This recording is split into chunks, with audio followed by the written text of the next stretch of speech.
This has been an interesting year, all said and done. Coming off of last year, Nintendo had tremendous momentum in terms of game releases, thanks to their incredible pace of releasing one major exclusive game for the Switch every month last year. Sony had a nice year last year, but mostly propped up by third parties, though they did put out Horizon, which was great. Microsoft? Well, they had what might have been their worst year in terms of exclusive releases last year.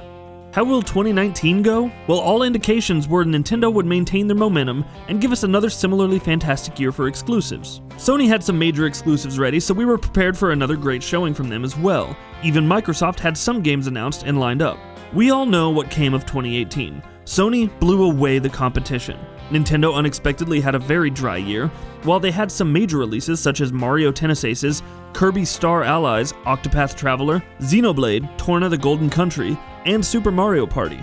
But the bulk of their heavy hitters were all left for the last 2 months of the year, with Pokémon Let's Go and Super Smash Bros. Ultimate. As for Microsoft, they saw Crackdown 3 suffer another delay. But Sea of Thieves and State of Decay 2 both finally launched and got roundly criticized, though post-launch support for both games has made them far better since. Finally, Forza Horizon 4 also launched this year, and it's arguably the best game Microsoft has ever published, so they do get props for that. But 2019 is gonna be interesting. Microsoft has Crackdown 3 announced for early in the year, and Ori 2 is confirmed for 2019, and Gears 5 has also been referenced as a 2019 game multiple times. Battletoads is also due out next year, but beyond these titles, there's no other game actually confirmed for a release in that timeframe. Sony's similar. They have Days Gone coming in February, and Dreams has been suggested as a 2019 release as well, with Concrete Genie also launching in 2019. But no other game that they've announced has actually been confirmed for a release next year.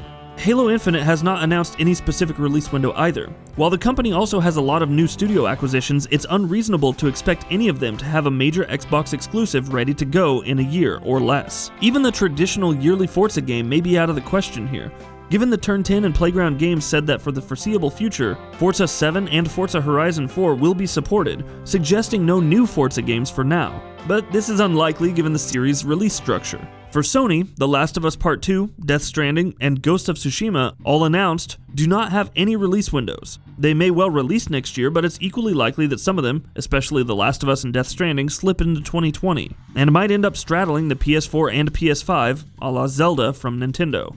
And then there is Nintendo. Nintendo's situation might be the most interesting on this front. So we specifically know that Pokémon 8, Fire Emblem 3 Heroes, Luigi's Mansion 3, Yoshi's Crafted World, and Animal Crossing are all due out for Switch next year.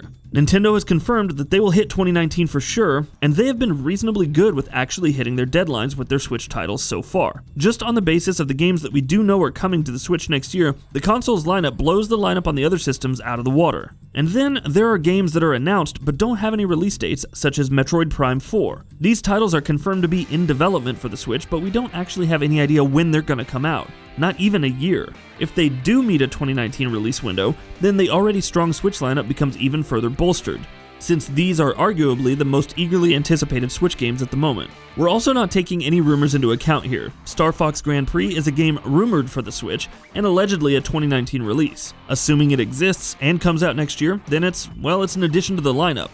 The actual quality of it remains to be seen, given how bizarre the central premise is. We've also received indications recently that the next Zelda game could be coming sooner than expected, which, if it means a new Zelda game actually hits next year, it'd be the cherry on top of an already delicious cake. Based on this breakdown though, it seems pretty evident that Nintendo is primed to have the best year next year.